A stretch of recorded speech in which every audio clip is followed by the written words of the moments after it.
MCR Pure Cotton Club, formals and casual shirts. Plan your next summer escape with Grand Royal Tours. குறைந்த விலை நிறைந்த தரம் தங்கள் தேவைகள் அனைத்தும் ஒரே இடத்தில் ஜெயச்சந்திரன். கன்னியாகுமரியோட காங்கிரஸ் பாராளுமன்ற உறுப்பினரான திரு விஜய் வசந்த் அவர்கள் அவரோட எக்ஸ்பிளனர் பக்கத்துல ஒரு பதிவு ஒன்று போட்டிருக்காரு. குமரி மாவட்டம் உருவாகவும் தாய் தமிழகத்தோட இணையவும் பல போராட்டங்களை மேற்கொண்ட திரு பொன்னப்ப நாடார் அவர்களோட சிலை இன்னைக்கு மாண்புமிகு தமிழக முதலமைச்சர் அவர்களால நாகர்கோவில்ல திறந்து வைக்கப்பட்டிருக்கு. இதோட திறப்பு விழா போட்டோஸ் எல்லாம் போட்டு இந்த செய்தியை ரொம்ப மகிழ்ச்சியா பகிர்ந்திருக்காரு. இந்த இதுவே ரெகக்னைஸ் பண்ணியிருக்காங்கன்னா அது வந்து நேரில் பெரிய விஷயம் தான் சொல்லுவேன். இப்போ தந்தையோட மறைவுக்கு பிறகு அந்த டைம் பேசினாங்க. ஸோ அந்த குடும்பத்துக்கு தான் நாங்கள் வந்து சில விஷயங்கள் பண்ண வேண்டியது இருக்குங்கிற மாதிரி காங்கிரஸ் சில தலைவர்கள் பேசினாங்க. ஸோ எளிமையாக நடந்துருச்சு அவங்களுக்கு இந்த சீட் வந்தது. இல்லை அப்படின்னு நம்ம சொல்ல முடியாது. ஏன்னா வந்து அதாவது அப்பாவோடைய தொண்டு காங்கிரஸ் கட்சிக்கு பார்த்திங்கன்னா வந்து ஈடு கொடுக்க முடியாத ஒரு தொண்டு. கட்சிக்கு மட்டும் இல்லை, மக்களுக்கும் சரி, சமுதாயத்துக்கும் சரி, அதே மாதிரி வந்து வியாபாரிகளுக்கும் சரி. ஸோ அவங்களோட ஜேர்னி வந்து ஒரு பெரிய ஜேர்னி. அவங்களுடைய கனவு ஃபுல்ஃபில் ஆனது 2019 ஒரு எம்பி ஆகி அவங்களுடைய அந்த டேர்மை முடிக்க முடியாமல் அவங்க வந்து கொரோனாவால் பாதிக்கப்பட்டு இறந்துட்டாங்க. இதில் வந்து என்னென்னா வந்து அந்த டைமில் தான் வந்து எனக்கு வந்து அப்பாவோட கனவுகளை நிஜமாக்கணும். ஏன்னா அது வரைக்கும் இருக்கும்போது நம்ம ஒரு ஃப்ரண்ட் ரன்னராக இல்லவே இல்லை. நான் வந்து அரசியல்னாலும் அப்பா கூட நான் ஈடுபாட்டில் இருந்தேன். நான் ஃபஸ்ட்டு அப்பா மேயர் எலெக்ஷன்லேருந்து கேம்பெயின்ஸ் போயிருக்கேன். அப்போ காலேஜ் ஸ்டூடெண்ட் நான். ஸோ அந்த மாதிரி நம்ம பிஹைண்ட் இதில் அப்பா இப்படி பண்ணலாமா அப்படி பண்ணலாமான்னு கன்னியாகுமரி வரும்போது நாங்கள் ரொம்ப இன்வால்வாக இருந்தோம். ஃபார் எக்ஸாம்பிள் பார்த்தீங்கன்னா வந்து நோவல் டாட்டா அவர்களை பார்த்து வந்து டிசிஎஸை கொண்டு வரணும்னு கேட்டோம். அதே மாதிரி ஒரு ஜப்பான் நிறுவனத்தோட வந்து கடல் சீற்றத்தை எப்படி பண்ணலாம்னு பேசணும். அப்பா வந்து முயற்சி எடுத்து ஏர்போர்ட்டே வர ஃபீஸிபிலிட்டி இல்லைன்னு சொல்லும்போது ஒரு எக்ஸ்பர்ட்ஸை கூட்டு வந்து அவங்கள டெல்லி கூட்டு போய் வாங்கி இட்ஸ் ஃபீஸிபிள்னு சொல்லி ஃபஸ்ட் ஃபேஸ் பண்ணி செகண்ட் ஃபேஸும் ஓகே. ஸோ இந்த மாதிரி ஒரு விஷனோட போயிட்டு இருக்கும்போது திடீர்னு மறைந்த உடனே ஐயோ அது பண்ண வேண்டிய கடமை நம்மளுடைய கடமைன்னு நான் சொல்லுவேன். ஒரு தந்தையை விட்டு போன பணிகளை மகனாக செய்ய வேண்டியது.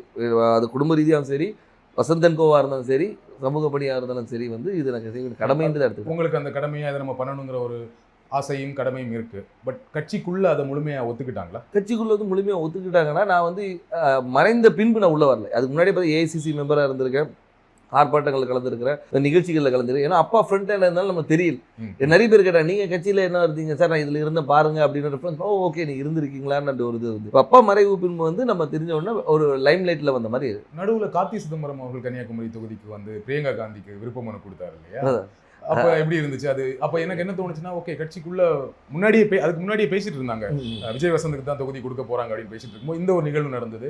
கட்சிக்குள்ள அப்போ ஒரு சப்போர்ட் இல்லாம இருக்கும். அப்படி இல்லை, அதாவது அதுக்கு தான் பேர் விருப்ப மனுன்னே வச்சிருக்காங்க. அவங்க விருப்பப்படுறவங்கள வந்து இது பண்றது தான் விருப்ப மனு வச்சிருக்காங்க. ஏன்னா வந்து அப்பா போட்டியிடும் போது ராகுல் காந்தி அங்கே போட்டியிடும் சொல்லி விருப்ப மனு கொடுத்தவங்களும் இருக்காங்க. ஸோ அதனால அந்த விருப்பத்தை வந்து ஒரு அகில இந்திய தலைவர் நம்ம தொகுதியில் கன்னியாகுமரி வந்து காங்கிரஸோட கோட்டையாக இருந்த ஒரு இது, காமராஜர், குமரி அனந்தன் இவங்கெல்லாம் வெற்றி பெற்ற ஒரு இது, டென்னிஸ் எல்லாருமே வெற்றி பெற்ற ஒரு காங்கிரஸோட இதாக இருந்தனால அந்த ஒரு பலம் இருக்கிறதுனால வந்து பண்ணால் நல்லா இருக்கும்ன்ற ஒரு இது. இப்போ சீட் கொடுத்தாச்சு, எந்த அளவுக்கு நம்பிக்கையா இருக்கீங்க?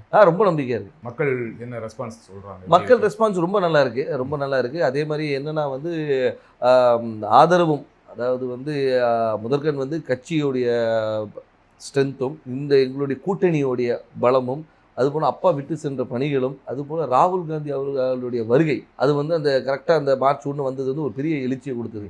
எங்கள் தொண்டர்கள் மத்தியிலும் சரி, பொதுமக்கள் மத்தியிலும் ஓகே நம்ம ஊர் வந்திருக்காங்க, அவர் பண்ண, அதாவது ஒரு தலைவராக வராமல் ஒரு தொண்டனாகவும் சராசரி மனிதனாக வந்தார். இப்போ நீங்கள் வந்து எல்லா தலைவரும் வராங்க, மீட்டிங் போகிறாங்க, அப்படி இல்லாமல் ரோட்டில் ஒரு டீ கடையில் நின்று ஒரு பையனை கூப்பிட்டு பேசி அவங்ககிட்ட ரன்னிங் இன்ட்ரெஸ்ட் இல்லைன்னா ஷூஸ் இருக்கா இல்லைன்னா ஷூஸ் வாங்கி கொடுத்து அனுப்புகிறேன். ஸோ இந்த மாதிரி ஒரு இதுக்கு பர்சனல் கனெக்ட், திடீர்னு போய்ட்டு இது ஸ்கூலில் போய் தண்டனை எடுக்கிறாரு, இன்ட்ராக்ட் பண்ணுற ஸ்டூடெண்ட்ஸோட.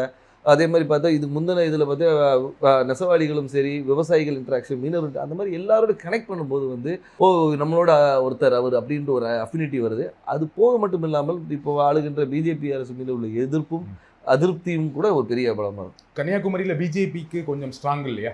பொன்னார் அவர்கள் ரொம்ப ஸ்ட்ராங்கான கேண்டிடேட் தான் இல்லையா? அதை மறக்க முடியாது. கண்டிப்பாக அதை நம்ம மறுக்க முடியாது. நம்ம வந்து அதாவது பிஜேபி தரப்பில் திரு பொன் ராதாகிருஷ்ணன் அவர்கள் வந்து ஒரு 2 முறை எம்பியாக இருந்தவர் தான், ஒரு பெரிய வேட்பாளர். ஆனாலும் எங்களுடைய கூட்டணி, அதாவது எங்கள் திமுக சார்ந்த கூட்டணி வந்து மிக பலமான கூட்டணி சொல்லலாம். அது வந்து திமுக மட்டும் இல்லாமல் எங்களை சார்ந்து இருந்த மதிமுக, அதுக்கு ஒரு விடுதலை சிறுத்தைகள், அதுக்கு ஒரு முஸ்லீம் லீக், அதுக்கப்புறம் மனிதநேய மக்கள் கட்சி, இது எல்லாமே பார்த்திங்கன்னா வந்து எங்களுடைய ஒவ்வொரு பேஸையும் கவர் பண்ணுது. அதாவது ஒரு முஸ்லீம்ஸ் கவர் பண்ணுது, திமுகவோட ஸ்ட்ராங் ஹோல்டு, மதிமுகவோட ஸ்ட்ராங் ஹோல்டு, அந்த மாதிரி வந்து எல்லா பாக்கெட்டும் கவர் பண்ணி எங்களோட ஸ்ட்ரென்த்தை வந்து நான் இன்னும் மொபிலைஸ் பண்ணி வச்சுருக்கோம். ஸோ இப்போ பார்த்தீங்கன்னா வந்து இது வந்து எங்களுடைய ஷோர் ஷாட் விக்ட்ரின்னு சொல்லணும். ஸோ கூட்டணியோட ரொம்ப ஸ்ட்ராங்கா இருக்கு, அந்த கூட்டணியை ஒரு பெரிய வெற்றி தேடித்தரும்னு சொல்றீங்க. கண்டிப்பாக திரு வசந்தகுமார் அவர்களுக்கு கன்னியாகுமரி தொகுதி மக்கள் வாக்களிச்சாங்க. ஏன் விஜய் வசந்த் அவர்களுக்கு வாக்களிக்கணும்? ஏன் உங்களுக்கு வாக்களிக்கணும்?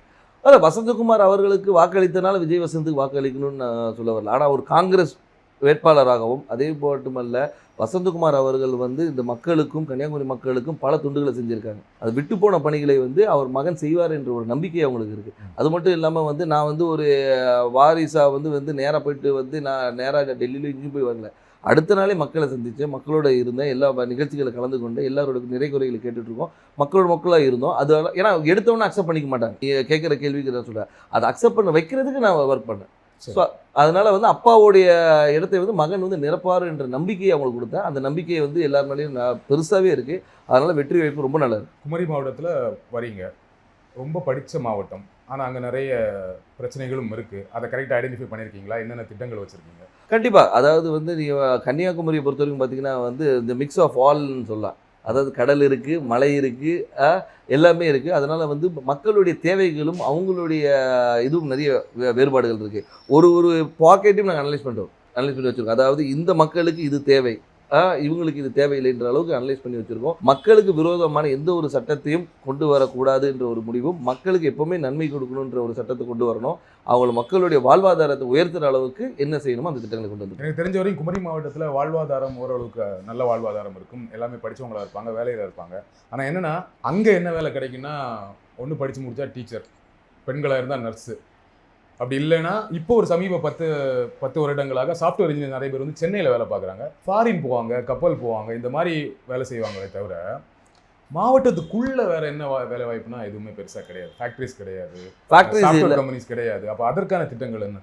அதற்கான திட்டங்கள் நிறைய கொண்டு வர திட்டங்கள் நிறைய இருக்குது. ஏன்னு சொல்லிங்கன்னா வந்து நீங்கள் சொல்கிற ரிக்குவயர்மெண்ட்ஸ் மட்டும் பார்த்தீங்கன்னா வக்கீல்களும் நிறைய இருக்குது, டாக்டர்ஸ் நிறைய இருக்கிறாங்க. நீங்கள் சொன்ன அது நர்ஸ் டாக்டர்ஸ். அது மட்டும் இல்லாமல் வந்து லிட்ரஸி ரேட் அதிகம் இருக்கிறதுனால வந்து இவங்க பல இடங்களில் ஸ்ப்ரெட் பண்ணியிருக்கிறாங்க. ஸோ அது மாதிரி தொழிற்சாலைகளை கொண்டு வரது வந்து ஒரு சில பாக்கெட்டில் கொண்டு வரலாம். நீங்கள் பார்த்தீங்கன்னா நீங்கள் தொழிற்சாலைகள் வந்து ஒரு இடத்துல கொண்டு, அதே மாதிரி கடற்புற கதை வந்து டெவலப் பண்ணுறது என்னென்ன கொண்டு வரணும். ஸோ தொழிற்சாலை கொண்டு வருது. அதனால வந்து ஒவ்வொரு ஊர் இப்போ பார்த்தீங்கன்னா ரப்பர் ஃபேக்ட்ரி இருக்காங்க, ரப்பர் ஃபேக்ட்ரியை வந்து நம்ம டெவலப் பண்ணலாம். ஸோ வந்து அது மாதிரி தொழிற்சாலை நிறைய இருக்குது. அதே மாதிரி வேலைவாய்ப்பு திட்டங்களும் நிறைய கொண்டு வரலாம். நம்ம என்னென்னா நம்ம மக்கள் என்னென்னா இங்கே இருக்கிற மக்கள் எல்லாமே பாதி பேர் வெளியே தான் இருக்கிறாங்க. இப்போ இந்த கொரோனால தான் நமக்கு தெரிஞ்சு பாதி பேர் ஊரில் இருக்கும். இவ்வளோ பேர் வந்து நம்ம ஊரை சார்ந்தவங்க இந்த தமிழ்நாடு முழுக்க இருக்காங்க தெரியுது. MCR Pure Cotton Club, formals and casual shirts. Plan your next summer escape with Grand Royal Tours. குறைந்த விலை, நிறைந்த தரம், தங்கள் தேவைகள் அனைத்தும் ஒரே இடத்தில். ஜெயச்சந்திரன்.